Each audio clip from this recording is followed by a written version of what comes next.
Hello everyone, my name is Sina. I'm a postdoctoral research fellow at the Division of Vascular Surgery at UC San Diego and MAS student. So the title of my research is Endovascular therapy versus bypass for chronic limb-threatening ischemia using real-world data from VQI Medicare-linked database. So as a background, chronic limb-threatening ischemia is a subtype of peripheral arterial disease which is presented either by rest pain or tissue loss. So open bypass with a good quality autogenous vein has been used as the standard of care in most patients presenting with CLTI as a method of revascularization. However, with the advent of minimal invasive techniques, endovascular therapies are being used more frequently in patients with CLTI. Also, when a good quality autogenous vein graft is not available, revascularization is performed either by an alternative conduit, means other than autogenous veins, or by endovascular therapy. So we end up with three techniques in this research: bypass with great saphenous vein, bypass with prosthetic graft, and endovascular therapy.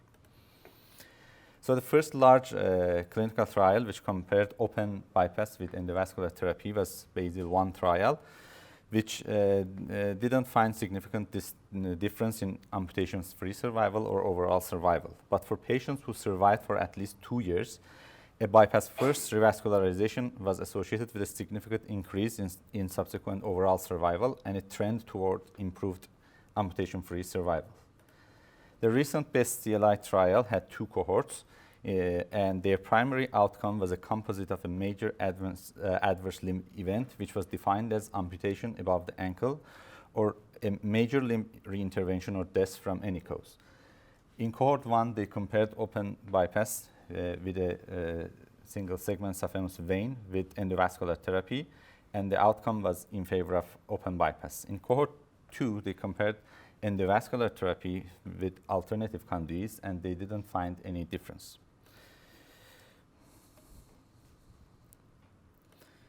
The Basel II trial was also a phase 3 open label randomized trial in 41 vascular surgery centers in the United Kingdom, and they followed up for a minimum of 2 years, and they only included infrapopliteal revascularizations.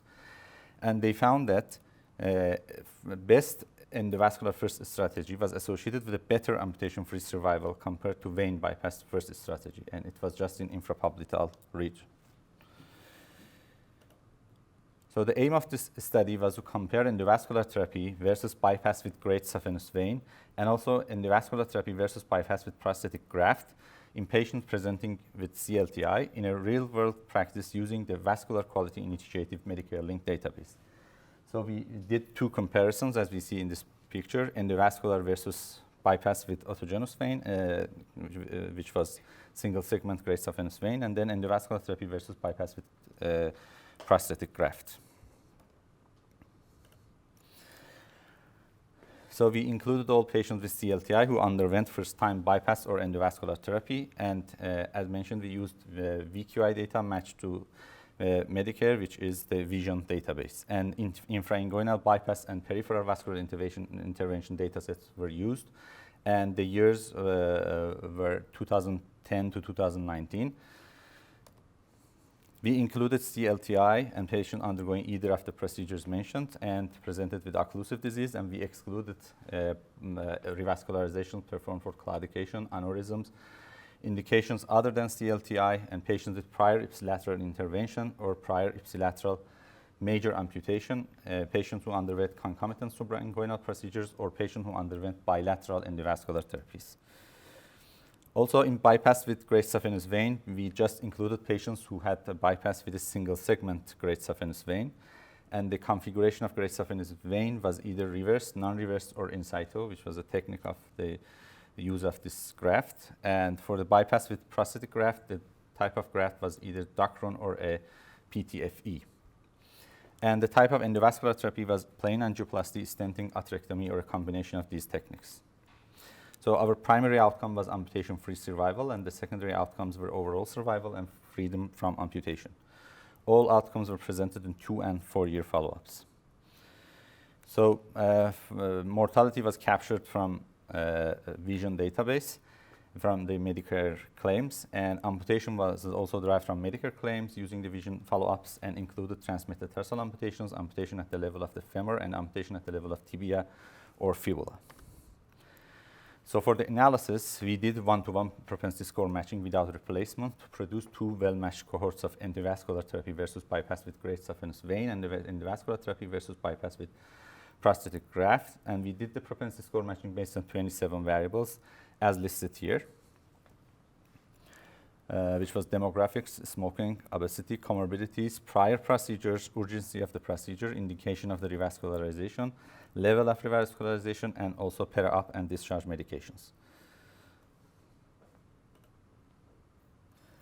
So for the propensity score matching, we use absolute standardized differences, which when it was greater than 0.1 was considered imbalance. After propensity score matching, all the standard differences were less than 0.1, and there was no need for double adjustment. And then we estimated the outcomes before and after propensity score matching using Kaplan-Meier survival estimates and Cox regression. We used Stata software for our analysis. So as we see in this picture for the bypass with the great saphenous vein, we had around 5,000 patients, and for endovascular therapy, 28,000, and for prosthetic graft, 2,800 patients. And then we did two propensity score matchings, as we see in the picture, one for saphenous graft versus endovascular therapy, and then another one, prosthetic graft versus endovascular therapy. In the first PSM, we had 4,705 patients, and in the second PSM, we had 2,583 patients. So for the demographics, as we see here in first comparison, endovascular therapy versus bypass with great saphenous vein, patients in endovascular group before propensity score matching were more likely to be older, to be female, and to be non-white. But after propensity score matching, there was no significant difference.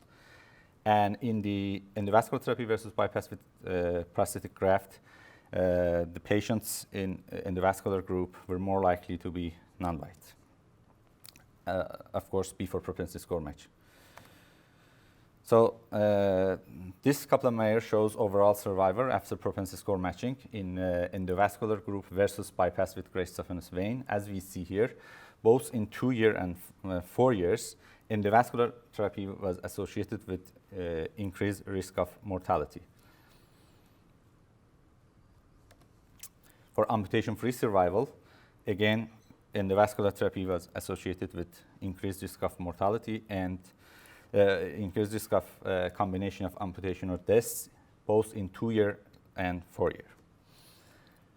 For the second analysis, which was endovascular therapy versus bypass with prosthetic graft, for overall mortality, as we see, endovascular therapy was associated with increased risk of mortality just in 2 years, but not 4 years. And again, for the amputation-free survival, it was just in 2 years. So we did a sub-analysis based on the level of revascularization, as we see here, based on femoropopliteal, infrapopliteal, or femorotibial region. So in the first comparison, which was in endovascular therapy versus bypass with great saphenous vein, in all 3 levels, amputation-free survival was higher in bypass with great saphenous vein cohort. Means that endovascular therapy was associated with increased risk of amputation or death in all 3 levels. But in endovascular therapy versus bypass with prosthetic graft cohort, just when the revascularization was in the femoropopliteal region, endovascular therapy was associated with increased risk of amputation or death. But in the infrapopliteal and femorotibial regions, we didn't see any difference. So the limitations of this study, it was a retrospective analysis, and of course there was unmeasured bias and errors due to the data entry in large registries, and also not all centers participate in VQI in the United States. Also, we use Medicare-linked data, which limits the generalizability of the findings for patients less than 65 years old. Also, in the database we used, we couldn't capture reintervention because the code used for reintervention didn't determine laterality. So we didn't know that reintervention happened in the index limb or the contralateral limb. So we didn't include this in our outcomes. And because we didn't have reintervention, we were unable to determine major adverse limb event because reintervention is a category of male. Also, we couldn't exclude the transmetatarsal amputation from our outcome because it was included in the CPT codes of the variable of major amputation in the vision follow-up database.